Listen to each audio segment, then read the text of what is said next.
우르르르릉, 쾅.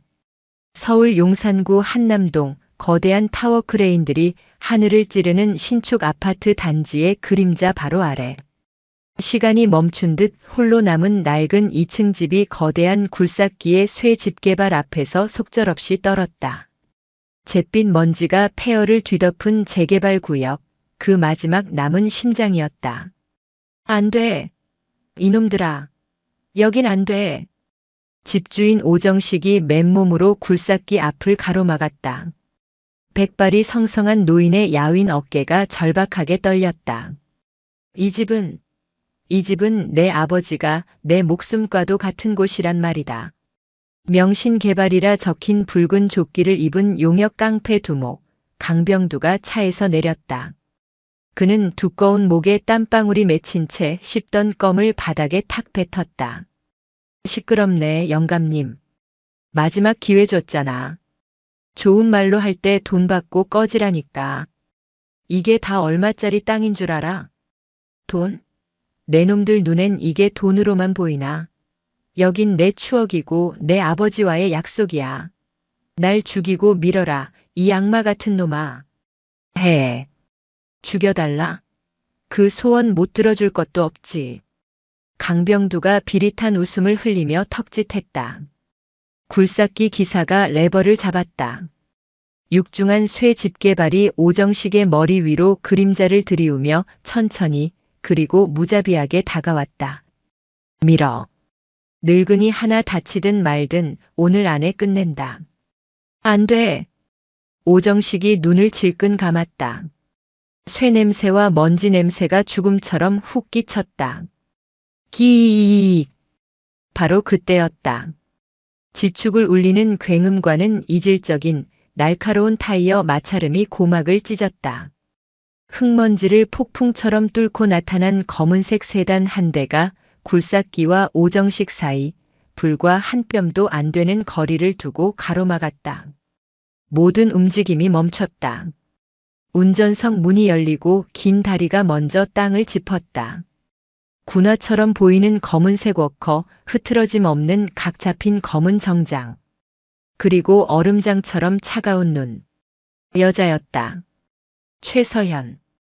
그녀는 굴삭기 기사를 올려다보지도 않고 선글라스 너머로 강병두를 정면으로 응시했다. 장비 뒤로 빼. 강병두의 굵은 눈썹이 꿈틀거렸다. 이 아수라장에 어울리지 않는 너무나도 깨끗하고 냉철한 목소리였다. 뭐야, 이 여자는? 어디서 굴러먹던 년이 지금 감히. 강병두의 말이 끝나기도 전에 최서현의 손이 품 안으로 들어갔다 나왔다. 그녀의 손에는 검은색 수첩과 신분증이 들려 있었다. 전 707 특임대 대테러팀 중령 최서현. 그녀는 강병두의 눈앞에 신분증을 펼쳐 보였다. 지금 이 순간부로 이 가옥은 군사보안구역에 준하는 통제구역으로 선포한다. 현 시간부로 모든 불법 강제 집행 행위를 중단하고 즉시 장비와 인력을 철수시켜. 이건 경고가 아니라 통보다. 강병두는 707이라는 단어에 순간적으로 움찔했지만 이내 실소를 터뜨렸다. 뭐? 군사구역? 이 미친 여자가 약을 빨았나? 여기가 무슨 전쟁터야? 너 지금 공무집행 방해. 아니, 업무 방해로 잡혀가고 싶어? 업무? 최서현이 선글라스를 천천히 벗었다. 햇빛 아래 드러난 그녀의 눈은 감정이라곤 한 올도 없는 완벽하게 훈련된 포식자의 그것이었다. 폭력 행위 등 처벌에 관한 법률 위반, 특수주거 침입, 특수재물 손괴. 이 모든 걸 업무라고 부르나? 내 앞에서는 안 돼. 그녀는 오정식에게 다가가 그를 부축해 일으켰다. 그리고 강병두를 향해 한 걸음 다가섰다. 압도적인 위압감에 깡패들이 저도 모르게 뒷걸음질 쳤다. 좋은 말로 할 때 빼. 내 인내심 그리 길지 않아. 에이. 인연이 진짜. 강병두가 주먹을 치켜들며 그녀에게 달려들었다. 사장님. 최서현은 눈도 깜짝하지 않았다. 그녀는 강병두의 주먹이 뺨에 닿기 직전 몸을 살짝 비틀며 그의 손목을 낚아챘다. 그리고 그대로 팔을 꺾어 뒤로 돌렸다. 비명과 함께 100kg은 좋게 넘어 보이는 강병두의 거구가 힘없이 무릎 꿇렸다. 최서현의 무릎이 그의 등을 찍어 눌렀다. 다시 한번 말한다. 네. 다음엔 손목이 아니라 목이다. 한남동 재개발 구역에 멈춰버린 시간 속 먼지 바람만이 두 사람 사이를 감돌았다. 강병두는 바닥에 처박힌 얼굴로 고통에 찬 신음을 삼켰다. 최서현은 그의 머리 위에 대고 나지막이 속삭였다. 여기가 내 놈들 지옥의 입구가 될 거다. 강병두와 용역 깡패들은 일단 물러갔다. 아니, 물러갈 수밖에 없었다. 뼈가 부러지는 고통을 맛본 강병두는 최서현의 눈이 진짜임을 깨달았다. 저 여자는 농담을 하는 게 아니었다. 하지만 그들은 현장을 떠나지 않고 포위하듯 거리를 둔 채 진을 쳤다. 언제든 다시 집어삼킬 듯이. 쿨럭쿨럭. 서연아, 내가 어떻게 해? 집 안으로 들어온 오정식이 먼지를 털어내며 가쁜 숨을 몰아쉬었다. 최서연은 깨진 유리창을 멍하니 바라보다가 그에게 물병을 건넸다. 아저씨, 괜찮으세요? 괜찮고 말고. 내가 왔는데. 내 아버지랑 똑 닮았구나, 그 눈매가. 오정식은 물을 마시며 떨리는 손으로 낡은 앨범을 꺼냈다. 흑백 사진 속 군복을 입은 두 명의 젊은 남자가 환하게 웃고 있었다. 최서현의 아버지와 젊은 시절의 오정식이었다. 내 아버지가 이 집터에서 나랑 같이 이 집을 올렸어. 내 아버지가 물려주신 땅에 내 아버지가 기술을 보태서. 쿨럭. 그때가 그립구나. 최서현은 말없이 사진을 내려다보았다. 그녀의 아버지는 그녀가 어릴 적 임무 중 순직했다. 이 집이 내 아버지와의 마지막 약속이었어. 무슨 일이 있어도 여길 지키겠다고. 저놈들은 이걸 알박기라고 부르더구나. 돈 몇 푼 더 받으려고 버티는 거라고. 억울해서 잠이 안 와. 오정식의 눈에 눈물이 고였다. 아저씨. 최서현이 그의 거친 손을 잡았다. 그녀의 손은 군인답게 굳은 살이 박여 있었지만 따뜻했다. 여긴 이제 알박기가 아닙니다. 제 작전 구역입니다. 그녀의 눈이 다시 차갑게 빛났다. 제가 여길 지킬 겁니다. 아버지의 이름을 걸고. 그날 밤부터 강병두의 본격적인 괴롭힘이 시작되었다.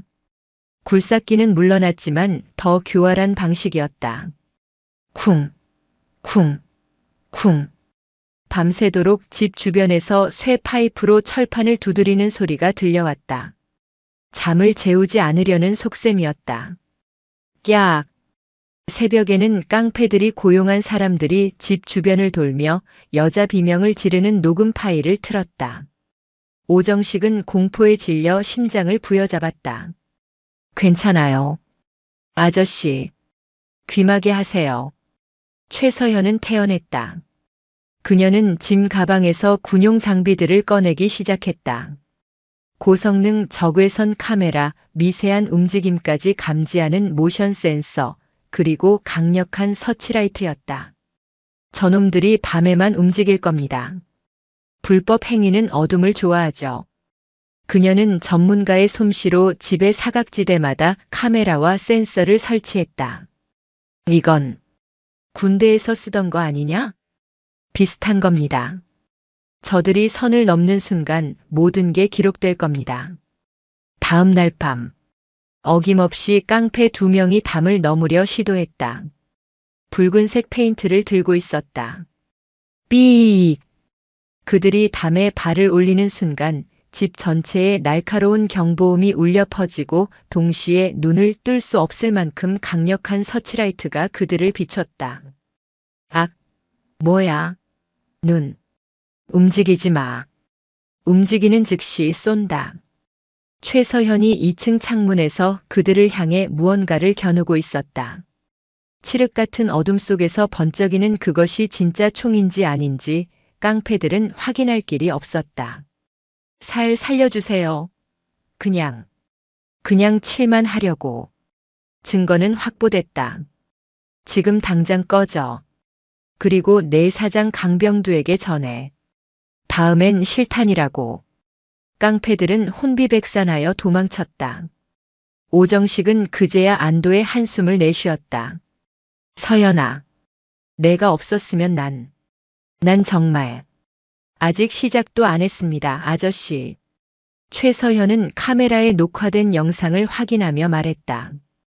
강병두는 이제 물리적인 방법이 안 통한다는 걸 알았을 겁니다. 그럼 다음은 뭘까요? 그녀의 물음에 오정식이 고개를 저었다. 더 교활한 놈을 내세우겠죠. 우리를. 법이라는 이름으로 올가맬 놈을요. 최서현의 예감은 틀리지 않았다. 며칠 뒤 명신개발 측에서 거액의 손해배상 청구 소송과 함께 접근 금지 가처분 신청을 걸어왔다. 이유는 불법 점거로 인한 공사 지연이었다. 강병두가 보낸 것보다 더 무서운 적이 다가오고 있었다. 이건 명백한 불법입니다. 어떻게 힘없는 노인에게 이런 식으로. 며칠 뒤 두 사람 앞에 구세주처럼 한 남자가 나타났다. 그의 이름은 김현수. 자신을 시민단체 소속 인권 변호사라고 소개했다. 그는 깔끔한 정장 차림의 선한 눈매, 그리고 정의감에 불타는 목소리를 가졌다. 오정식 어르신 기사 보고 찾아왔습니다. 이런 부당한 일을 겪고 계신 줄도 모르고. 죄송합니다. 김현수는 오정식의 손을 덥석 잡으며 고개를 숙였다. 오정식은 감격에 겨워 눈시울을 붉혔다. 아이고 변호사님. 이렇게 누추한 곳까지. 우리가 정말 길이 막혔었는데. 막히다니요. 이제부터 시작입니다. 김현수는 자신감 넘치는 미소로 서류 가방을 열었다. 명신개발의 불법 철거 시도 증거는 차고 넘칩니다. 최서현 씨가 확보한 영상 자료는 결정적입니다. 제가 이걸로 저놈들 싹 다 엮어넣겠습니다. 그의 등장은 가뭄의 단비 같았다. 김현수는 즉시 언론사와 접촉했다. 알박기 노인으로 매도당하던 오정식의 사연은 거대 건설사의 횡포에 맞선 아버지의 마지막 약속이라는 감동적인 이야기로 바뀌어 보도되기 시작했다. 여론이 순식간에 뒤집혔다. 최서현 씨, 정말 대단하십니다. 전직 특임대 중령이셨다니. 어쩐지 포스가 남다르시더라. 김현수는 회의실로 사용되는 낡은 식탁에 앉아 최서현을 향해 엄지를 치켜 세웠다. 저놈들은 이제 함부로 움직이지 못할 겁니다. 여론이 우리 편이니까요. 변호사님. 최서현은 커피를 홀짝이며 김현수의 눈을 똑바로 바라봤다. 명신개발에 대해 얼마나 아십니까? 네. 뭐 알죠. 업계에서도 아주 질이 안 좋기로 유명한. 왜 강병두 그자도 그렇고. 전형적인 조폭 연계 기업이죠. 그런 자들을 상대로 너무 쉽게 승리를 장담하시는 것 같아서요. 김현수는 잠시 당황한 듯 했지만 이내 특유의 선한 미소를 지었다. 제가 좀 긍정적이라서요. 하지만 걱정 마십시오. 법은 아무리 저들이 더러워도 결국 정의의 편입니다. 특히 이렇게 증거가 명백할 때는요. 최서현은 더 이상 묻지 않고 고개를 끄덕였다. 그녀의 군 생활은 정의라는 단어처럼 쉽게 배신당하는 것을 본 적이 없었지만 지금은 전문가의 말을 믿어야 할 때였다. 김현수의 활약은 눈부셨다. 그는 명신개발의 접근 금지 가처분 신청을 멋지게 방어해냈고 오히려 역으로 불법 행위에 대한 증거를 모아 검찰에 고발장을 접수했다. 강병두는 미칠 지경이었다. 빌어먹을. 그 계집년 하나도 벅찬데 웬 변호사 나부랭이까지 끼어들어. 그는 사무실에서 재떨이를 집어던졌다. 부하 직원이 겁에 질린 목소리로 보고했다. 김현수 변호사 말입니다. 평판이 아주 깨끗합니다. 돈도 안 받고 이런 공익소송만 맡아서 하는. 깨끗해? 이 세상에 먼지 안 나는 놈이 어딨어. 당장 그놈 뒷조사해. 뭐라도 잡아내. 가족이든 여자든 빚이든. 강병두는 전화를 걸어 누군가에게 거친 목소리로 명령했다. 그리고 그 최서현이라는 년.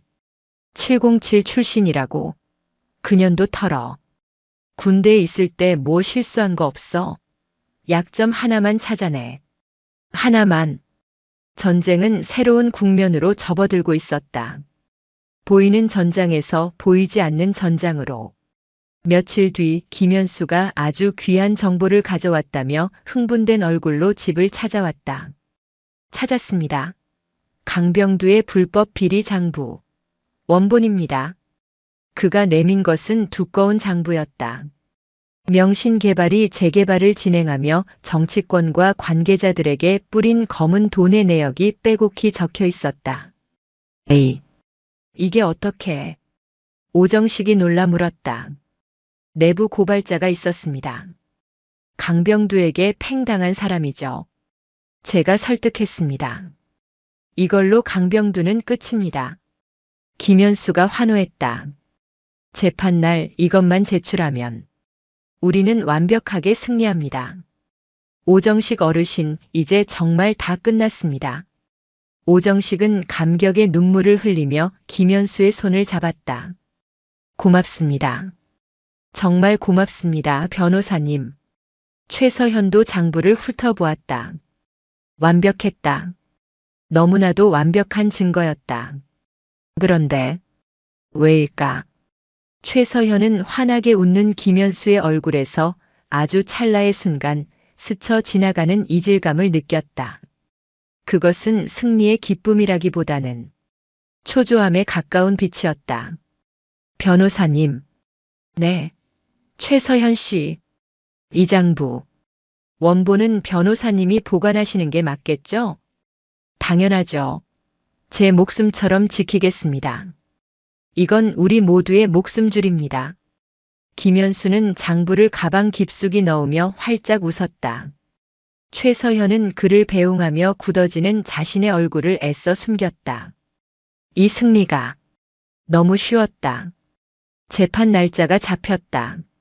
서울 용산구 한남동의 낡은 2층 집은 이제 단순한 집이 아니었다.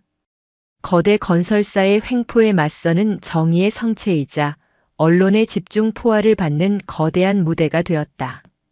김현수 변호사는 일약 스타가 되었다. 그의 선한 눈매와 논리 정연한 언변은 대중을 사로잡았고 다윗을 돕는 변호사라는 별명까지 얻었다. 어르신 걱정 마십시오. 저놈들이 아무리 발버둥 쳐도 이 장부 하나면 끝입니다. 김현수는 낡은 식탁에 앉아 오정식의 손을 잡고 힘주어 말했다. 그는 거의 매일같이 집을 방문했다. 그의 방문은 오정식에게 유일한 희망이자 위안이었다. 고맙네, 김 변호사. 정말 고마워. 자네가 없었으면. 그런 말씀 마십시오. 제가 할 일을 하는걸요. 최서현은 방 한쪽 구석 창가에 서서 그 광경을 말없이 지켜보고 있었다. 그녀는 커피 잔을 든 채 유리창에 비친 김현수의 얼굴을 응시했다. 그는 완벽했다. 너무나도 완벽했다. 정의로운 변호사의 표본. 너무 완벽해. 최서현의 가슴 속에서 훈련으로 다져진 감각이 위험 신호를 보내고 있었다. 707에서 배운 첫 번째 교훈. 가장 완벽해 보이는 표적은 가장 치명적인 함정이다. 최서현 씨. 김현수가 그녀를 돌아보며 웃었다. 표정이 왜 그렇게 어두우십니까? 이제 다 이긴 싸움입니다. 재판 날까지 긴장 푸셔도 됩니다. 저 김현수 아닙니까? 변호사님. 최서현이 천천히 몸을 돌렸다. 그녀의 목소리는 낮고 건조했다. 그 장부 말입니다. 내부 고발자가 넘겨줬다고 하셨죠? 네, 그렇습니다. 강병두에게 배신당한 불쌍한 사람이죠. 제가 겨우 설득했습니다. 그 사람은 지금 어디 있습니까? 안전한가요? 김현수의 미소가 순간 굳었다. 아주 찰나의 순간이었지만 최서현은 놓치지 않았다. 그의 눈동자가 미세하게 흔들렸다. 아, 그건 물론입니다. 제가 안전한 곳에 보호하고 있습니다. 증인 보호 차원에서 위치는 말씀드리기 어렵습니다. 이해하시죠? 이해합니다. 하지만 그 장부 원본은 위험합니다. 강병두가 개처럼 찾고 다닐 텐데요. 그래서 제가 목숨처럼 지키고 있습니다. 제 사무실 특수 금고에 아무도 못 찾습니다. 걱정 마십시오. 김현수는 다시 사람 좋은 웃음을 지어 보이며 자리에서 일어났다. 그럼 전 또 다른 증거 정리를 하러 가보겠습니다. 어르신 식사 잘 챙기시고요. 서현 씨 든든하게 잘 지켜주십시오. 그가 떠나고 집안에는 다시 무거운 침묵이 내려앉았다. 참 좋은 사람이야. 그치, 서연아? 저런 사람이 있어서 아직 세상이 살만한 거야. 오정식이 감격에 겨워 말했다.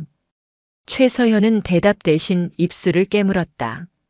내부 고발자, 특수 금고, 완벽한 증거.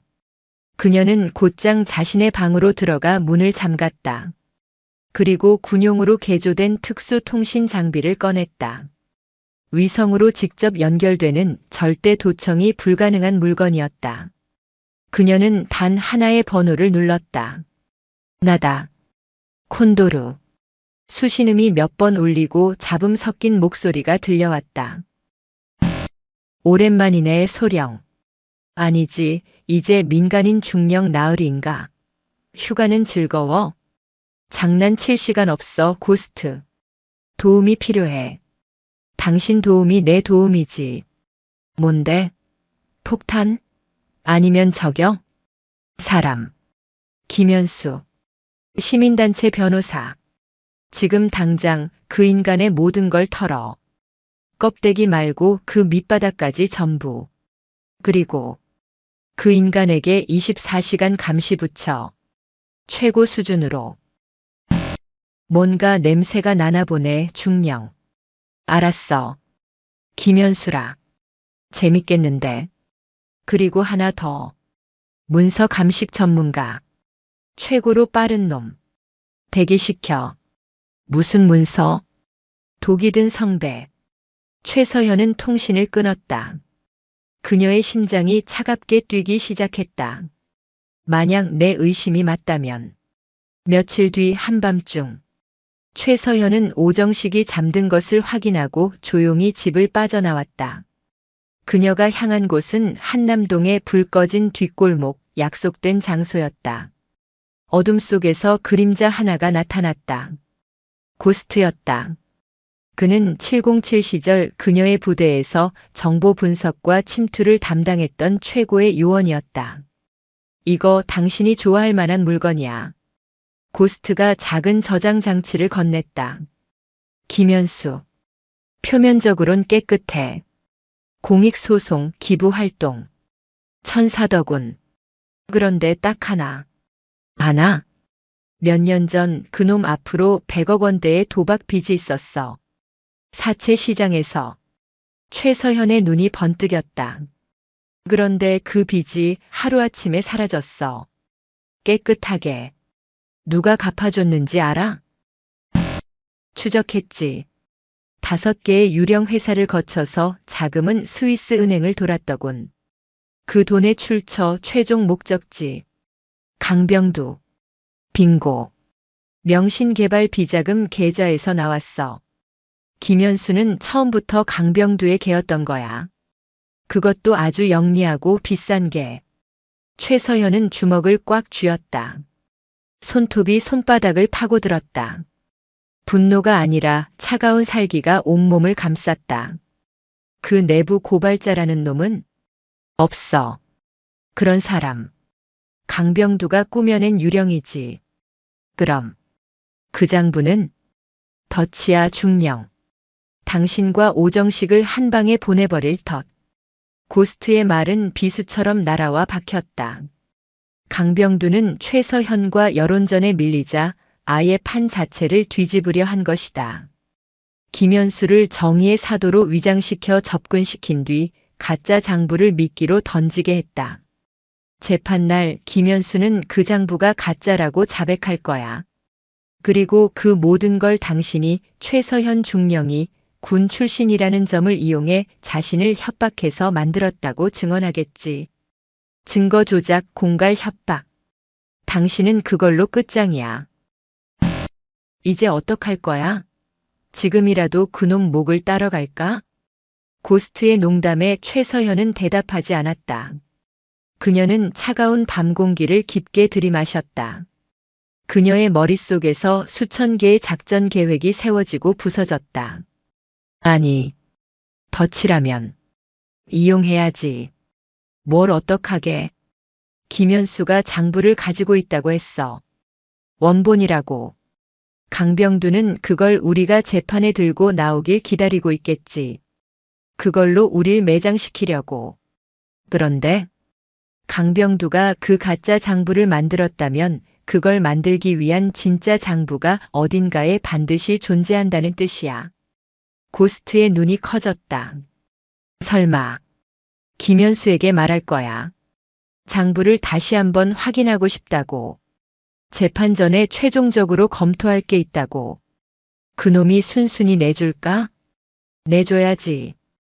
그는 내가 완벽하게 속았다고 믿고 있으니까. 내가 그 장부에 집착할수록 그는 자기 계획이 성공하고 있다고 확신할 거야. 그래서 그 가짜 장부를 받아서 어떡하게. 최서현의 입가에 얼음 같은 미소가 걸렸다. 대기시킨 문서 감식 전문가. 그놈 실력 아직 녹슬지 않았지?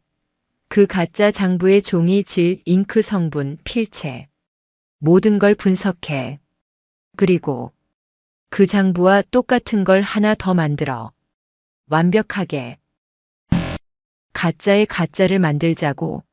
왜? 김현수에게는 우리가 만든 가짜의 가짜를 돌려줄 거야. 그리고 그가 가져온 강병두의 가짜 원본은 우리가 가질 거야. 도대체 왜? 아, 고스트는 그제야 최서현의 무서운 계획을 깨달았다. 김현수는 재판에서 자기가 가진 장부가 가짜라고 증언할 거야. 하지만 그땐 이미 그가 가진 건 우리가 만든 또 다른 가짜지. 진짜 덫은 우리가 분석한 강병두의 가짜 원본이야. 그걸로 강병두의 진짜 장부가 숨겨진 위치를 역추적할 거다. 미쳤군, 중령. 그게 가능해? 가능하게 만들어야지. 이건 전쟁이니까. 그리고 고스트. 왜? 김현수와 강병두. 두 사람이 만나는 모든 순간 숨소리 하나까지 전부 기록해. 배신자는 배신자답게 처벌받아야지. 최서현의 눈은 이미 한남동의 낡은 집이 아닌 적의 심장부를 겨누고 있었다. 재판 당일의 아침이 밝았다. 서울중앙지방법원 앞은 이른 아침부터 기자들과 시민단체 회원들로 인산인해를 이뤘다. 어젯밤 최서현은 계획대로 김현수에게 연락했다. 변호사님, 마지막으로 장부를 좀 봐야겠습니다. 제 아버지의 옛 기록에서 명신개발과 관련된 또 다른 이름을 찾았습니다. 대조해 봐야 합니다. 김현수는 의심 없이 오히려 반색하며 그녀를 만났다. 역시 최서현 씨입니다. 좋습니다. 지금 바로 보시죠. 그가 건넨 장부를 최서현은 고스트의 팀에게 넘겼다. 그들은 불과 몇 시간 만에 완벽한 복제본을 만들었고 동시에 원본 가짜 장부의 잉크와 종이를 분석했다. 중령, 이거 특정 회사에서만 납품받는 특수지야. 그리고 잉크. 흔한 만년필 잉크가 아니군. 강병두 사무실에서 쓰는 프린터 복합기의 토너 성분과 일치해. 이제 모든 조각이 맞춰졌다. 최서현은 다시 만난 김현수에게 완벽하게 복제된 가짜의 가짜를 돌려주었다. 확인했습니다. 이걸로 확실해졌습니다. 잘 됐습니다. 이제 내일 법정에서 저놈들의 가면을 벗겨버리시죠. 김현수는 가방 속에 든 장부가 뒤바뀐 줄은 꿈에도 모른 채 승리를 확신하며 돌아갔다. 그리고 지금 법원 앞. 최서현 씨, 오정식 어르신, 이쪽입니다. 김현수가 취재진을 해치며 두 사람을 맞았다. 그의 얼굴은 정의감과 비장함으로 빛나고 있었다. 어르신, 조금만 더 힘내십시오. 오늘이면 다 끝납니다. 고맙네. 고마워, 김 변호사. 오정식은 긴장과 기대로 마른 침을 삼켰다. 최서현은 그런 김현수를 말없이 바라보았다. 연기력이 대단하군. 특전사 배우를 해도 됐겠어. 법정 안은 방청객들로 가득 찼다. 반대편 피고인석에는 강병두가 앉아 있었다. 그는 초조한 듯 다리를 떨고 있었지만 이따금씩 최서현 쪽을 보며 의미 모를 미소를 지었다. 재판장이 입정하고 재판이 시작되었다. 원고 측 최종 변론 및 증거 제출을 시작하십시오. 모든 사람의 시선이 김현수에게로 쏠렸다. 기자들의 카메라는 일제히 그를 향했다. 김현수가 천천히 자리에서 일어났다. 그는 비장한 표정으로 재판장을 바라보았다. 재판장님, 저는 오늘 이 자리에서 진실을 고백하고자 합니다. 네, 고백이라니요, 변호사님? 재판장이 의아한 듯 물었다. 오정식의 얼굴이 하얗게 굳어갔다. 김현수는 그동안 김현수가 갑자기 최서현을 손가락으로 가리켰다. 저기 앉아있는 피고 아니, 최서현 씨의 협박에 못 이겨 거짓 증거를 조작해왔습니다. 법정 안이 순식간에 얼어붙었다. 술렁임이 파도처럼 번졌다. 무슨 소리인가, 김 변호사. 오정식이 자리에서 벌떡 일어났다. 저 여자는 전직 707 특임대 중령이라는 자신의 신분을 이용해 저에게 접근했습니다. 그리고 거대 건설사를 상대로 돈을 뜯어낼 목적으로 저에게 불법 비리 장부를 조작하라고 협박했습니다. 거짓말. 자네 지금 무슨 소리를 하는 거야? 오정식이 절규했다. 재판장님, 이것이 그 증거입니다. 김현수가 가방에서 가짜의 가짜 장부를 꺼내 높이 쳐들었다. 이것은 제가 최서현의 협박에 못 이겨 만든 완전히 조작된 가짜 장부입니다. 저는 더 이상 양심의 가책을 견딜 수 없어 이 모든 사실을 폭로합니다.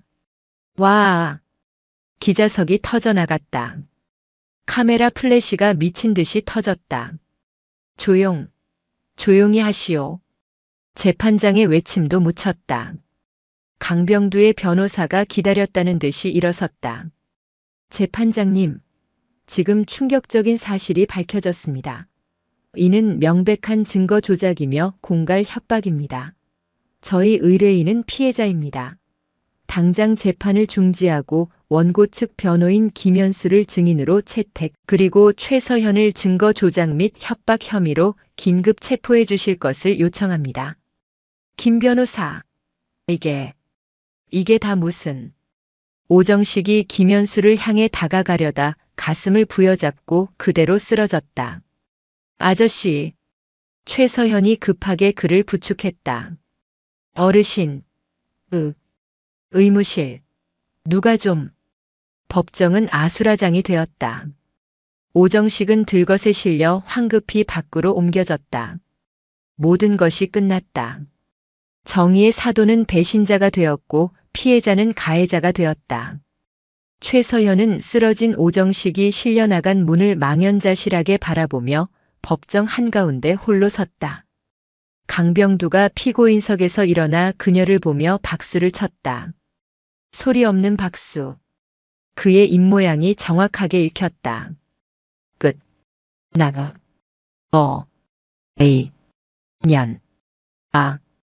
김현수는 강병두의 부하들에게 둘러싸여 법정을 빠져나가고 있었다.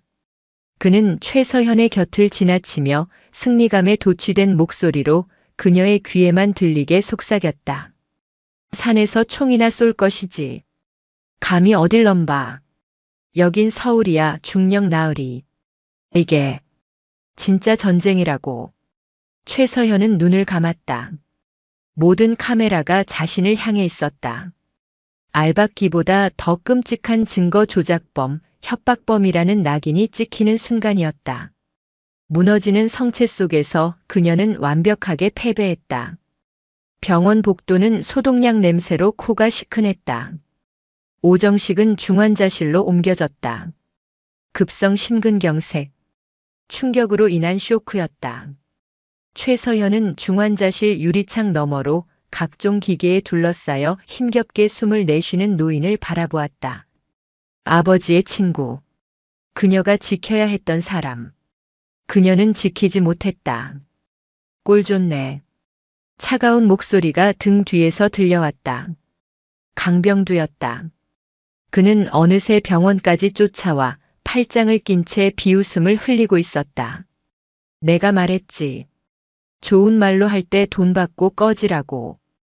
그놈의 의리인지 뭔지 때문에. 늙은이 하나 잡고 내 인생도 잡게 생겼어. 내가 마지막 자비를 베풀지.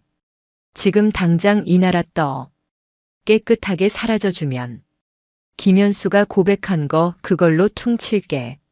증거 조작 미수로 끝내주겠다고. 어때? 너그러운 제안이지? 최서현은 천천히 그를 돌아보았다. 그녀의 눈은 모든 감정이 사라진 깊이를 알 수 없는 심연처럼 고요했다. 그 고요함이 강병두를 섬뜩하게 만들었다. 자비. 최서현의 입가에 희미한 미소가 떠올랐다. 너 실수한 거야, 강병두. 뭐? 이 미친년이 아직도 정신을 못. 첫 번째 실수. 넌 김현수를 너무 믿었어. 배신자는 또 배신하게 되어 있거든. 무슨 개소리야. 김현수는 내 사람이야. 두 번째 실수. 넌 나를 너무 얕봤어. 최서현이 품에서 작은 녹음기를 꺼내 버튼을 눌렀다. 치직거리는 소리와 함께 익숙한 목소리가 흘러나왔다. 이 장부 완벽합니다. 이걸로 최서현 그녀는 끝장입니다, 회장님. 그래. 수고했어, 김 변호사. 재판에서 내 연기만 잘하면 약속한 캐나다 행티켓 바로 끊어주지. 하, 걱정 마십시오. 제가 또 연기는 전문 아닙니까? 그 멍청한 군발이년. 강병두의 얼굴이 하얗게 질렸다. 김현수와 어젯밤 나눈 통화 내용이었다. 내가 어떻게. 세 번째 실수. 최서현이 녹음기를 껐다. 넌 내가 만든 가짜 장부가 진짜라고 믿었지. 뭐야. 내 놈이 김현수에게 준 그 가짜 장부. 내가 그걸 분석했을 거라고는 상상도 못했나? 최서현은 그에게 한 걸음 다가섰다.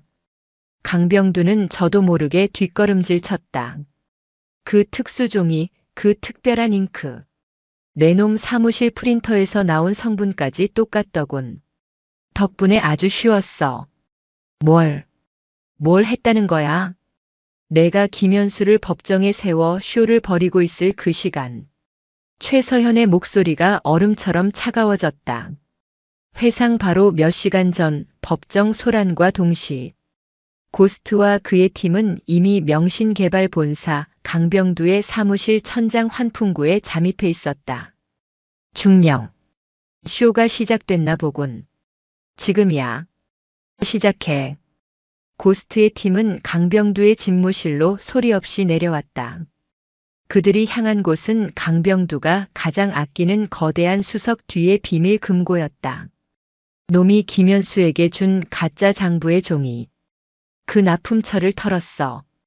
강병두가 이 금고를 주문한 회사와 같더군. 보안 시스템도 똑같아. 고스트가 가볍게 키패드를 조작하자 육중한 금고문이 소리 없이 열렸다. 빙고. 금고 안에는 김현수가 법정에 들고 간 가짜와는 비교도 안 되는 진짜 배기 원본 장부가 수십 권 잠들어 있었다. 패키지 확보. 이제 철수한다. 현재. 병원 복도. 강병두의 턱이 덜덜 떨리기 시작했다. 거짓말. 거짓말이야.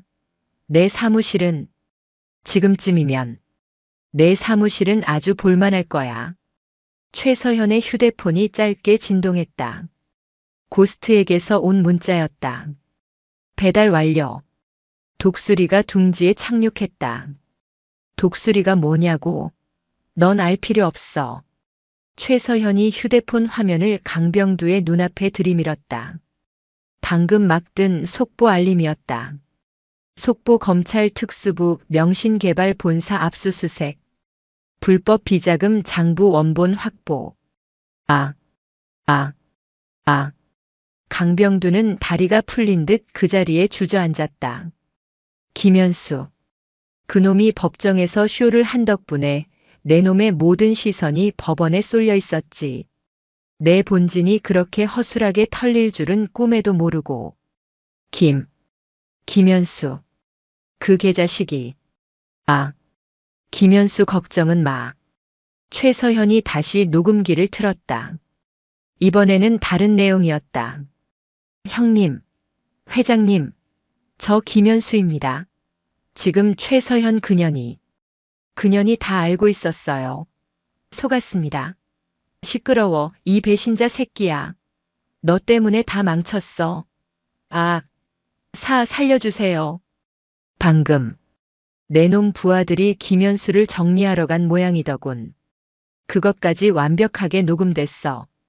불법 비자금에 살인 교사까지. 축하해 강병두. 넌 이제 내가 그토록 비웃던 오정식 아저씨보다 훨씬 더 오래 좁고 어두운 방에 갇혀있게 될 거야. 으아. 강병두가 짐승처럼 울부짖으며 최서현에게 달려들었다. 하지만 그의 주먹은 허공을 갈랐다. 최서현은 가볍게 몸을 피해 그의 팔을 꺾고 그대로 복도 바닥에 내리꽂았다. 때마침 병원 복도 저편에서 정장을 입은 남자들이 달려왔다. 강병두 씨, 서울중앙지검 특수부입니다. 비자금 조성, 증거인멸, 살인 교사 혐의로 긴급 체포합니다. 바닥에 처박힌 강병두의 눈과 그를 차갑게 내려다보는 최서현의 눈이 마주쳤다. 서울은 전쟁터라고 했지. 최서현이 그의 귓가에 속삭였다. 전쟁에서 가장 먼저 죽는 게 누군지 알아? 바로 상대를 얕보는 멍청이야. 수갑이 채워지는 요란한 소리가 병원 복도를 울렸다. 최서현은 천천히 몸을 돌려 다시 중환자실 유리창을 바라보았다. 전쟁은 아직 끝나지 않았다. 서울중앙지검 특수부 검사들이 강병두에게 수갑을 채워 끌고 나간 병원 복도. 짐승 같은 울부짖음과 쇠 부딪히는 소리가 사라지자 복도에는 다시 지독한 정적과 소독약 냄새만이 남았다. 최서현은 그 자리에 선 채 차갑게 식어가는 복도 바닥을 내려다보았다. 승리했다. 하지만 가슴속은 허무했다. 이것은 전쟁이었고 전쟁은 상처만을 남길 뿐이었다. 그녀는 천천히 몸을 돌려 중환자실 유리창에 이마를 기댔다. 유리창 너머로 오정식이 여전히 산소호흡기에 의지한 채 가쁜 숨을 몰아쉬고 있었다. 삐. 신밖의 기계음만이 그가 아직 살아있음을 증명했다. 아저씨, 제가 너무 늦은 겁니까? 그녀가 강병두를 김현수를 올가맬 덫을 설계하고 실행하는 동안 이 선량한 노인은 죽음의 문턱을 넘나들고 있었다. 이겼지만 가장 중요한 것을 잃을지도 모른다는 공포가 그녀의 심장을 차갑게 쥐어짰다.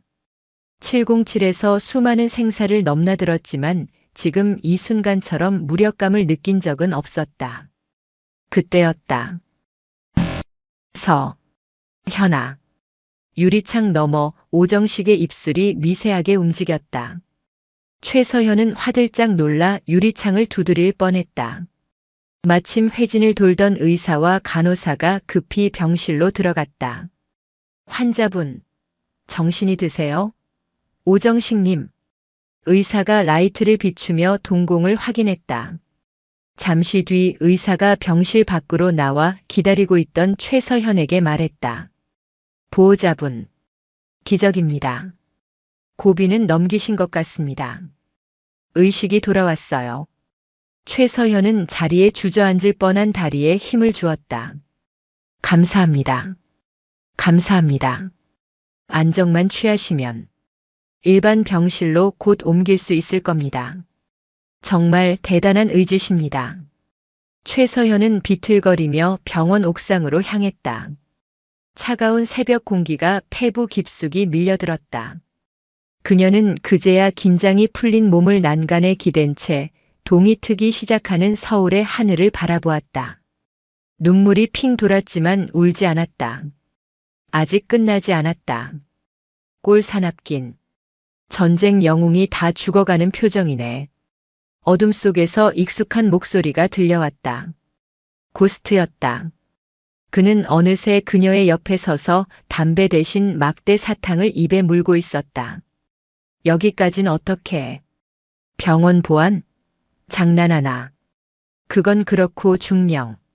당신 이번에 판 너무 크게 버린 거 알아? 고스트가 막대 사탕을 빼물며 심각한 표정을 지었다. 강병두가 들고 있던 장부 원본. 우리 팀이 분석 끝냈어. 이건 그냥 비자금 장부가 아니야. 무슨 뜻이지? 명신개발은 껍데기였어. 진짜 몸통은 따로 있어. 고스트가 손에 든 소형 단말기를 켰다. 화면에는 복잡한 자금 흐름도와 함께 여러 개의 이름이 떠 있었다. 그리고 그 정점에 단 하나의 이름이 있었다. 국회의원 송치열.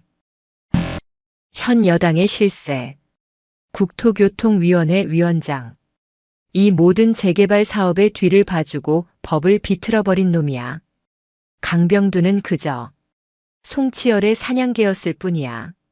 최서현의 눈이 다시 차갑게 빛났다.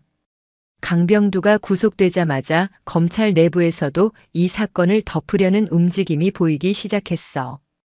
특수부가 확보한 장부 원본. 그걸 빼돌리려는 시도가 있었다고. 다행히 우리가 미리 손 써둔 검사가 지켜냈지만. 송치열. 최서현은 그 이름을 나지막이 은조렸다. 그래서 이제 어떡할 거야? 상대는 현역 국회의원이야. 707 중령이 아니라 대통령이 와도 못 건드리는 괴물이라고. 이쯤에서 멈춰. 오정식 아저씨도 살았고 집도 지켰잖아. 명분은 충분해. 고스트의 말에 최서현은 고개를 저었다. 뿌리를 뽑지 않으면 독버섯은 다시 자라나. 다른 강병두가 다른 김현수가 나타나서 또 다른 오정식을 짓밟을 거야. 고집하고는. 당신 아버지랑 똑같아. 고스트가 혀를 찼다. 송치열이 가만히 있을까? 자기 꼬리가 잡혔는데. 아마 지금쯤 당신을 처리할 새로운 전문가를 보냈을걸. 보내겠지. 조심해 중령. 이번 상대는 깡패가 아니야. 법과 언론을 무기로 쓰는 진짜 백이 괴물들이니까. 고스트가 말한 전문가는 생각보다 빨리 모습을 드러냈다. 오정식이 일반 병실로 옮겨진 다음 날. 최서현이 잠시 자리를 비운 사이 병실로 최고급 정장을 입은 한 남자가 찾아왔다. 그는 국내 최대 로펌 태평양의 배지를 달고 있었다. 오정식 선생님, 몸은 좀 어떠십니까? 남자는 사람 좋은 미소를 지으며 과일 바구니를 내려놓았다. 누구신지. 저는 미래도시개발 컨소시엄의 법률 대리인을 맡고 있는 민상준 변호사라고 합니다. 미래도시? 명신개발이 아니고. 명신개발은 이번 불미스러운 일로 저희 컨소시엄에서 퇴출되었습니다. 저희도 피해자입니다. 그런 불법적인 일을 저지르는 하청업체 때문에. 민 변호사는 능구렁이처럼 말을 이어갔다. 그래서 저희가 어르신께 진심으로 사죄하는 마음으로 보상을 제안하려 합니다. 보상? 현재 한남동 자택의 시세가 20억 정도 되지요? 민 변호사가 서류를 꺼내 들었다. 저희는 그 10배, 200억 원을 제안합니다. 에이, 200억? 오정식의 눈이 커졌다. 거기에 강남 최고급 주상복합 아파트 한 채, 그리고 평생 병원비 전액을 지원해 드리겠습니다. 숨이 막히는 제안이었다. 네. 대체 왜? 나한테 이런. 조건은 단 하나입니다. 민 변호사의 눈이 가늘어졌다. 그 선하던 눈매가 순간 뱀처럼 변했다. 지금까지 있었던 모든 일, 강병두 명신개발, 그리고 그 장부와 관련된 모든 것에서 깨끗하게 손을 떼시는 겁니다. 언론에도 검찰에도 그 어떤 추가 증언도 하지 않으시는 조건입니다. 그때 병실 문이 열리고 최서현이 들어섰다. 그 조건, 거절합니다. 민 변호사가 천천히 최서현을 돌아보았다. 최서현 씨군요. 707 중령 출신. 말씀 많이 들었습니다. 당신이 할 말은 없는 것 같군. 당장 나가. 성격이 급하시군요. 민 변호사는 자리에서 일어나며 최서현의 귓가에 조용히 속삭였다. 강병두 같은 깡패와는 다릅니다. 최중령. 우린 펜으로 사람을 죽이죠. 몇 년 전 중동 파병 당시 불미스러운 사고가 있었다고 들었습니다. 지휘관의 판단 착오로 민간인 사상자가 발생했죠. 그 사건 어째서인지 조용히 S 이상하지 않습니까? 그게 다시 언론에 터져 나온다면 오정식 어르신이 아니라 최서현 씨 당신이 국민 역적이 될 텐데요. 어떠십니까? 200억. 그리고 당신의 명예. 바꿀 만하지 않습니까? 최서현의 온몸이 얼어붙었다. 그녀의 가장 깊은 상처, 누구에게도 말하지 못했던 그날의 악몽을 저자가 알고 있었다. 차가운 정적이 병실을 감쌌다. 민상준 변호사가 꺼내든 카드는 오정식의 집이 아니라 최서현의 과거, 그녀의 심장 자체를 겨눈 비수였다. 중동. 그날의 일. 최서현의 눈동자가 격렬하게 흔들렸다. 그것은 단순한 사고가 아니었다. 작전 중 정보 오류로 인해 발생한 오폭. 민간인 희생. 그녀가 모든 책임을 지고 불명예 전역을 각오했을 때 알 수 없는 상부의 힘이 작용해 사건은 1급 기밀로 분류되어 묻혔다. 그녀는 그것이 국가를 위한 최소한의 배려라 믿었지만 실은 그녀의 목을 죄일 족쇄였음을 이제야 깨달았다. 민상준은 최서현의 흔들림을 놓치지 않았다. 승자의 미소였다. 강병두가 무력으로 밀어붙이는 하수였다면 우린 상대의 가장 약한 고리를 칩니다. 최서현 씨, 당신의 아킬레스건은 바로 명예더군요. 당신 아버지도 대단한 군인이셨다고. 그 명예가 더러운 재개발 비리에 연루된 것도 모자라 과거의 추악한 오폭 사건까지 터져 나온다면 견딜 수 있겠습니까? 나가. 200억 원. 그리고 당신의 비밀. 다시 한번 생각해 보시죠. 민상준은 명함을 오정식의 침대 협탁에 올려두고는 예의 바른 미소를 지으며 병실을 나갔다.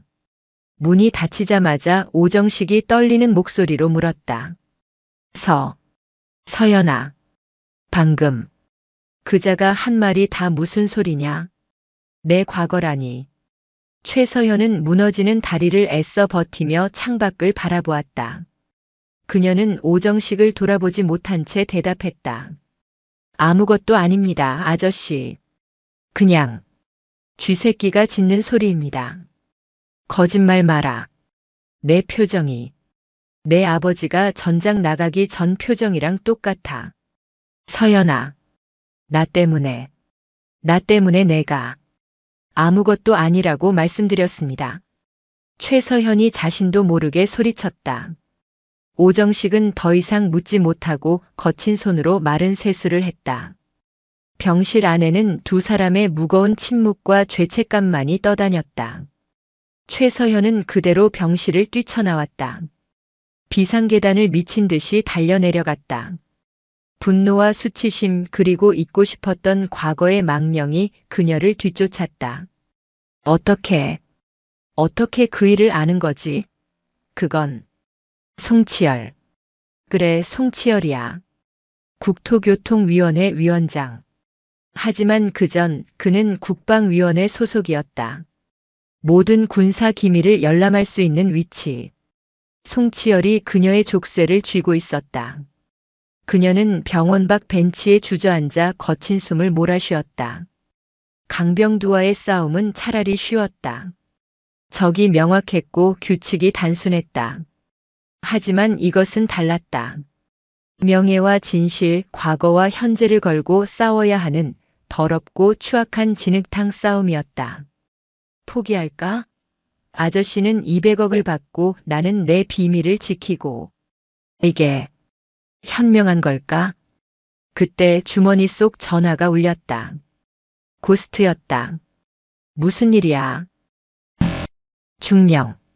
당신 지금 괜찮아? 고스트답지 않게 망설이는 목소리였다. 무슨 일인지나 말해. 송치열.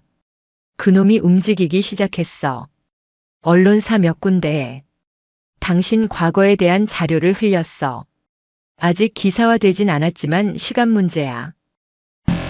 그리고 오정식 시집. 방금 관할구청에서 긴급 안전 진단을 이유로 강제 철거 명령을 내렸어. 법원의 판결도 전해. 명분은 최근 1년의 사태로 가옥의 붕괴 위험이 심각하다는 거야. 최서현은 이를 악물었다. 이중 공격이군. 나는 언론으로 묻고 집은 법의 허점을 이용해 밀어버린다. 그래. 송치열은 강병두보다 10배는 악랄한 놈이야. 이제 어떡할 거야? 당신이 나서면 오폭 사건이 터질 거야. 당신은 군인의 명예를 잃고 오정식 씨는 집을 잃어. 최서현은 눈을 감았다. 모든 길이 막힌 것 같았다. 아니, 길이 없어. 그럼 만들면 되지. 그녀는 707에서 배운 두 번째 교훈을 떠올렸다. 포위되었을 때가 적의 심장을 찌를 최고의 기회다. 고스트, 지금부터 내가 하는 말 잘 들어. 이건 작전이야. 코드명 영린. 영린? 용의 비늘을 거꾸로 세운다고. 미쳤어. 그놈은 용이야, 중령.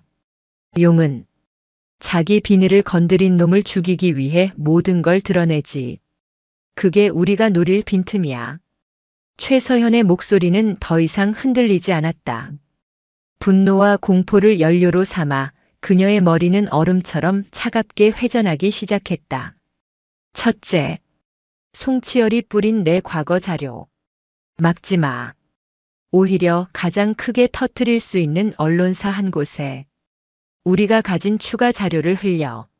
내가 당시 얼마나 고뇌했는지, 상부의 정보 오류가 명백했는지. 이왕 터질 거 동정 여론이라도 만들자고. 뭐? 스스로 폭탄을 터뜨리겠다고. 그래야 송치열이 방심할 테니까. 내가 자폭했다고 믿게 만들어야 해. 두 번째, 구청의 강제 철거 명령. 막을 수 없어. 하지만 시간은 벌 수 있지. 내 팀 전원 투입해. 용산으로 가. 철거반이 도착하기 전에 집안의 모든 것을 기록해. 오정식 아저씨의 아버지와의 추억이 담긴 물건들. 사진, 편지, 낡은 가구. 하나도 빠짐없이. 그리고 그걸 실시간으로 인터넷에 방송해. 방송? 그게 무슨. 사람들의 감정에 호소하는 거야. 법이 집을 무너뜨린다면 우리는 여론으로 그들을 심판하자고. 괴물이 집을 부수는 순간을 전국에 생중계하는 거야. 셋째, 그리고 가장 중요한 것. 최서현이 자리에서 일어났다. 그녀의 눈은 다시 전사의 눈으로 돌아와 있었다. 송치열이 나를 공격하느라 정신이 팔린 사이. 우린 그의 진짜 아킬레스건을 칠 거야. 그 장부 원본. 이젠 쓸 때가 됐어. 누구에게? 검찰? 그들도 믿을 수 없어. 아니, 검찰이 아니야. 더 확실한 사람이 필요해. 송치열과 정치적으로 반대편에 서 있으면서 청렴 결백하기로 소문난 그런 칼, 그런 사람이 있나? 최서현의 머릿속에 한 사람의 얼굴이 떠올랐다. 강직하기로 소문나 대쪽이라 불리는 야당의 초선 의원. 찾아야지. 그리고 그 칼이 춤출 무대를 만들어야지. 고스트. 지금부터 전쟁이야. 최서현은 전화를 끊고 곧장 어디론가 전화를 걸었다. 저 이진욱 검사님 되십니까? 며칠 전 명신개발 사건을 맡으셨던. 네, 저는 최서현입니다. 지금 검사님께 넘겨드릴 물건이 있습니다. 송치열이. 진짜 목줄입니다. 그녀는 송치열이 자신을 공격하는 칼날을 정면으로 마주하면서 동시에 그의 심장에 꽂을 비수를 갈고 있었다. 이것은 더 이상 집을 지키는 싸움이 아니었다. 괴물을 잡기 위한 처절한 사냥의 시작이었다. 작전명 영리는 즉시 게시되었다. 다음 날 아침 대한민국은 두 개의 충격적인 뉴스로 뒤집혔다. 첫 번째는 한 시사 주간지의 단독 특종이었다. 충격 단독 용산의 영웅 최서현 전 중령, 과거 중동 파병 중 민간인 오폭. 지휘 책임 논란.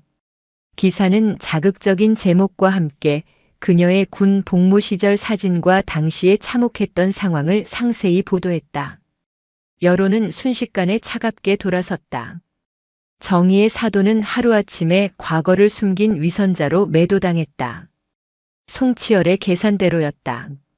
하지만 동시에 두 번째 영상이 인터넷을 통해 무섭게 퍼져나가기 시작했다. 실시간 용산 오정식 할아버지의 집. 지금 강제 철거가 시작됩니다. 고스트의 팀이 설치한 카메라가 철거반이 집 안으로 진입하는 순간을 생중계했다. 카메라는 굴삭기의 굉음이 아니라 집 안에 남겨진 낡은 흑백 사진, 손때 묻은 일기장, 빛바랜 아버지의 편지를 클로즈업했다. 철거반이 집기를 부수려 하자 고스트의 팀원들이 필사적으로 그것만은 추억입니다. 라고 외치는 소리가 고스란히 방송되었다. 사람들은 분노했다. 법의 집행이라는 이름으로 한 사람의 인생과 추억이 무참히 짓밟히는 장면에 여론은 다시 들끓기 시작했다. 저건 살인이야. 최서현이 잘못한 건 맞지만 저건 아니지. 송치열은 자신의 승리를 확신했다. 최서현은 오폭 논란으로 고립되었고 집은 법의 이름으로 철거되었다. 모든 것이 끝났다고 생각했다. 바로 그 순간 그의 등 뒤에서 진짜 칼이 날아들었다. 국회 본회의장. 긴급 안건으로 상정된 국토교통위원회 비리 의혹 질의. 존경하는 의장님, 그리고 국민 여러분. 야당의 대쪽 이수진 의원이 단상에 섰다. 그녀는 준비한 자료를 높이 쳐들었다. 저는 오늘 이 자리에서 대한민국 개발 비리의 추악한 몸통을 고발하고자 합니다. 그녀가 화면에 띄운 것은 최서현이 이진욱 검사를 통해 넘긴 원본 장부의 사본이었다. 그리고 강병두와 김현수의 배신 현장이 담긴 녹취 파일이었다. 이것은 명신개발이라는 깡패 집단의 단순한 비리가 아닙니다. 바로 저기, 그녀가 국무위원석에 앉아있던 송치열 의원을 정확히 지목했다. 국토교통위원장 송치열 의원이 자신의 지위를 이용해 불법적인 재개발을 승인하고 그 대가로 수백억 원의 검은 돈을 챙긴 명백한 범죄의 증거입니다. 뭐라고? 거짓말 마. 본회의장은 아수라장이 되었다. 송치열의 얼굴이 잿빛으로 변했다. 증거를 대시오. 증거를. 증거요? 좋습니다. 이수진 의원은 다음 자료를 띄웠다. 그것은 송치열이 자신의 약점을 덮기 위해 최서현 전 중령의 군사 기밀을 유출하고 언론을 조작하려 한 정황이 담긴 민상준 변호사와의 통화 녹취였다. 최서현 그년 오폭건으로 묶어버려. 집은 당장 밀어버리고 깨끗하게. 송치열이 자리에서 벌떡 일어났다. 조작이야. 저건 다 조작된 음모야. 하지만 때는 늦었다. 이 모든 장면은 전국에 생방송되고 있었다. 같은 시각 서울중앙지검 이진욱 검사가 이끄는 특수부가 국회 사무처와 송치열 의원실에 대한 대대적인 압수수색에 들어갔다. 속보 검찰 송치열 국토교통위원장 사무실 압수수색. 용산 게이트 비리 혐의. 모든 것이 최서현이 그린 그림대로 움직였다. 그녀는 스스로 폭탄을 터뜨려 송치열의 시선을 자신에게 고정시킨 뒤 고스트가 추억을 지키는 쇼로 국민의 감성을 자극하는 동안 이진욱 검사와 이수진 의원이라는 칼로 괴물의 심장을 꿰뚫어버린 것이다. 며칠 뒤 법원. 모든 관심이 용산 게이트로 쏠린 가운데 강병두와 김현수에 대한 선고 공판이 열렸다. 피고인 강병두. 불법 철거, 폭력 교사, 뇌물 공여, 증거 인멸 교사. 죄질이 극히 불량하여 징역 20년을 선고한다. 강병두는 사형 선고라도 받은 듯 그 자리에 주저앉았다. 피고인 김현수. 변호사로서의 공적 책무를 저버리고 의뢰인을 배신하였으며 적극적으로 증거를 조작하고 피고인 강병두와 공모하여 징역 10년을 선고한다. 김현수는 믿을 수 없다는 듯 내가 다 불었는데, 내가 제보했는데 라고 외쳤지만 법정 경위들에게 끌려나갔다. 통쾌한 복수. 하지만 재판정 방청석에 앉아있던 최서현은 웃지 않았다. 그녀는 법원을 나와 곧장 한남동으로 향했다. 이미 절반쯤 무너져 내린 처참한 흉터로 변해버린 오정식의 집. 그녀는 잿더미 속에서 불에 타다 만 흑백 사진 한 장을 집어들었다. 젊은 시절의 오정식과 자신의 아버지가 환하게 웃고 있는 사진이었다. 아저씨, 집은 지키지 못했다. 그녀가 망연자실하게 서 있을 때 뒤에서 발소리가 들렸다. 퇴원한 오정식이었다. 그는 휠체어를 탄 채 자신의 무너진 집을 바라보고 있었다. 서연아. 죄송합니다, 아저씨. 제가. 아니. 오정식이 휠체어를 밀며 그녀의 곁으로 다가왔다. 아니야, 서연아. 넌 졌어. 하지만 이겼어. 네. 저놈들은 집을 부쉈지. 내 추억을 부쉈어. 하지만 넌 저놈들의 세상을 부쉈잖니. 오정식은 잿더미가 된 집을 바라보며 눈물을 흘리는 대신 환하게 웃었다. 괜찮아. 집은 다시 지으면 돼. 우리 아버지가 그랬고 내 아버지가 그랬던 것처럼 우리 다시 지으면 된다. 최서현은 그제야 참고 있던 눈물을 터뜨렸다. 그녀는 무너진 집터 앞에서 아버지의 친구 품에 안겨 아이처럼 울었다. 전쟁은 끝났고 거상은 무너졌다. 이제 상처를 치유하고 다시 시작할 시간이었다. 용산 게이트가 대한민국을 강타한 지 한 달. 시간이 흘러도 폭풍의 위력은 잦아들지 않았다. 아니, 오히려 거대한 몸통이 쓰러지자 그 아래 숨죽이고 있던 더러운 부패의 흔적들이 속속 드러나며 대한민국 사회 전체를 뒤흔드는 거대한 정화 작업의 시발점이 되었다. 국회의원 송치열은 그 어떤 정치적 비호도 받지 못했다. 그가 스스로 터뜨린 최서현의 오폭 과거는 오히려 그가 사적 복수를 위해 군사 기밀까지 유출한 국기 문란 행위로 역풍을 맞았다.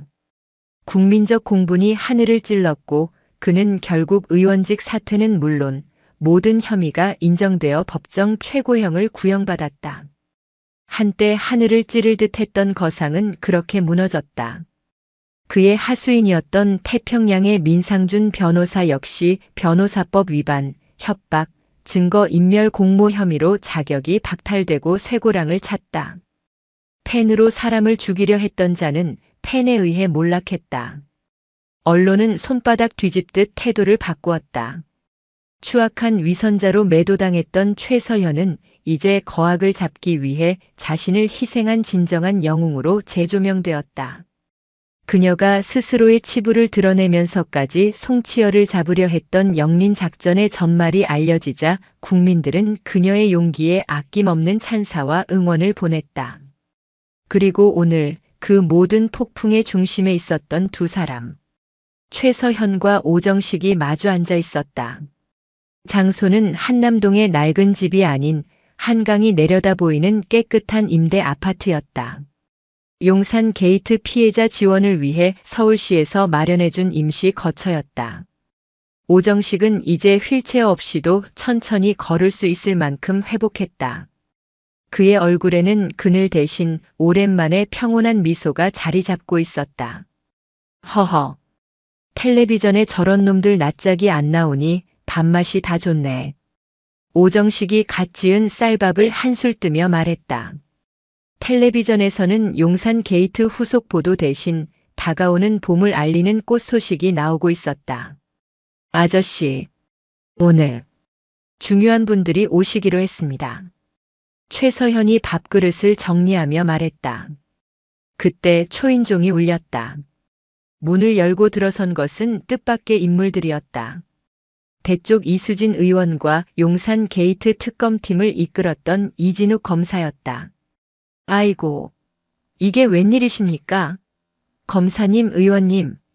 오정식이 놀라 자리에서 일어섰다. 편히 앉으십시오, 어르신. 저희가 오늘은 좋은 소식을 가져왔습니다. 이진욱 검사가 서류 가방에서 두툼한 서류철을 꺼냈다. 송치열, 강병두, 김현수, 그리고 명신개발을 포함한 컨소시엄의 모든 불법 취득 재산을 환수 조치했습니다. 그리고 이수진 의원이 말을 받았다. 어르신, 국회에서 어제 용산 게이트 피해자 구제 및 재발 방지를 위한 특별 법안이 통과되었습니다. 특별 법안이요? 네. 어르신이 겪으신 피해는 단순한 재산 피해가 아닙니다. 한 사람의 인생과 추억, 그리고 국가 권력의 폭력에 맞선 상징적인 사건입니다. 따라서 국가는 어르신께서 입으신 모든 물질적, 정신적 피해에 대해 저들이 불법으로 취득한 재산으로 완벽하게 보상할 것을 명시했습니다. 민상준이 제안했던 200억이라는 더러운 뇌물과는 차원이 다른 국가가 인정한 정당한 배상이었다. 이것은 어르신 한 분을 위한 법안이 아닙니다. 다시는 이 땅에 힘을 가진 자들이 힘없는 이들의 삶의 터전을 짓밟지 못하도록 하는 어르신께서 싸워주신 덕분에 만들어진 오정식법입니다. 오정식의 눈에 뜨거운 눈물이 고였다. 그는 돈 때문이 아니었다. 자신의 싸움이, 아버지와의 약속이 헛되지 않았음을 국가가 공식적으로 인정해준 순간이었다. 감사합니다. 정말 감사합니다. 최서현은 묵묵히 서서 눈물을 훔치는 노인의 어깨를 감쌌다. 며칠 뒤 청와대 영빈관. 봄볕이 가득 들어오는 화려한 홀에 오정식과 최서현이 나란히 서 있었다. 그들의 가슴에는 용감한 시민상이라는 빛나는 훈장이 달렸다. 대통령이 직접 단상에 올라 두 사람의 손을 잡았다. 수많은 카메라 플래시가 터졌다. 오늘 우리는 진정한 용기가 무엇인지 보여주신 두 분의 영웅을 이 자리에 모셨습니다. 대통령의 목소리가 장내에 울려 퍼졌다.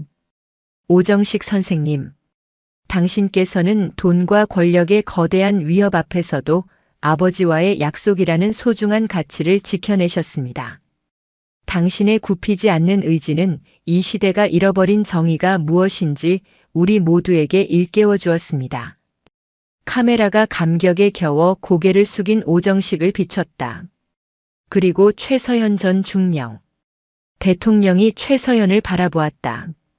당신은 군복을 입었을 때도 그리고 군복을 벗었을 때도 조국을 지키는 군인이었습니다. 특히 거악의 뿌리를 뽑기 위해 자신의 가장 아픈 과거와 상처까지도 기꺼이 드러내는 용기를 보여주었습니다. 국가는 당신의 그 숭고한 희생을 잊지 않을 것입니다. 당신의 명예는 그 어떤 과거로도 더럽혀질 수 없습니다. 대한민국이 당신의 명예를 보증합니다. 최서현은 눈을 감았다. 오폭이라는 주홍글 씨가 그녀를 평생 짓누르던 그 악몽이 오늘 이 자리에서 국민들의 박수 소리와 함께 깨끗이 씻겨 내려가는 순간이었다. 홀 뒤편 눈에 띄지 않는 구석에서 고스트가 막대 사탕을 입에 문 채 흐뭇한 미소로 이 광경을 지켜보다가 조용히 사라졌다. 모든 행사가 끝나고 두 사람은 다시 한남동의 그 집터로 돌아왔다. 흉물스럽게 무너졌던 폐허는 이제 깨끗하게 정리되어 새로운 시작을 기다리는 빈 땅이 되어 있었다. 허허, 내 인생에 이런 날이 올 줄이야. 훈장이라니. 오정식이 자신의 가슴에 달린 훈장을 만지작거리며 웃었다. 아저씨, 이제 그 보상금으로 어떡하실 겁니까? 강남에 좋은 아파트라도. 최서현이 짓궂게 물었다. 오정식은 껄껄 웃으며 손사래를 쳤다. 아파트? 됐네. 난 이 땅이 좋아. 내 아버지가 땀 흘린 이 땅. 그는 빈 땅의 한가운데로 걸어가 흙 한 줌을 쥐었다. 난 다시 지을 걸세. 집을. 네. 하지만 나 혼자 사는 집이 아니야. 이 동네. 나처럼 억울하게 모든 걸 잃었던 사람들을 위한 작은 쉼터를 지을 걸세. 내 아버지와 자네 아버지의 이름으로. 오정식의 눈이 미래를 그리고 있었다. 이름은 약속의 집이라고 할까? 허허. 어떤가? 멋지지 않나? 최서현은 그 환한 웃음에 자신도 모르게 따라 웃었다. 정말 멋집니다, 아저씨. 자네는 이제 어쩔 겐가? 들리는 소문에는 국방부에서 자네를 다시 부른다던데. 별을 달아준다고 난리라며? 최서현은 고개를 저어 따스한 봄바람을 맞았다. 저는 별을 따는 사람보다 별을 지키는 사람이 되고 싶습니다. 그녀는 자신의 손을 내려다보았다. 한때는 총을 쥐고 적을 겨누던 손이었다. 아저씨를 도우면서 깨달았습니다. 진짜 전쟁터는 저기 먼 사막이 아니라 바로 여기. 억울한 사람들이 눈물 흘리는 이 도시에 있다는 걸요. 그럼 작은 재단을 만들려 합니다. 고스트처럼. 아니, 제 동료들처럼 보이지 않는 곳에서 싸우는 이들과 함께요. 법의 보호를 받지 못하는 제2의 오정식 아저씨들을 돕는 그런 일을 할 겁니다. 두 사람은 나란히 서서 텅 비었지만 희망으로 가득 찬 땅을 바라보았다. 잿더미는 사라졌다. 거악은 심판받았다. 그리고 그 상처로 가득했던 땅 위에 두 사람의 새로운 약속이 따뜻한 봄볕 아래 눈부시게 피어나고 있었다.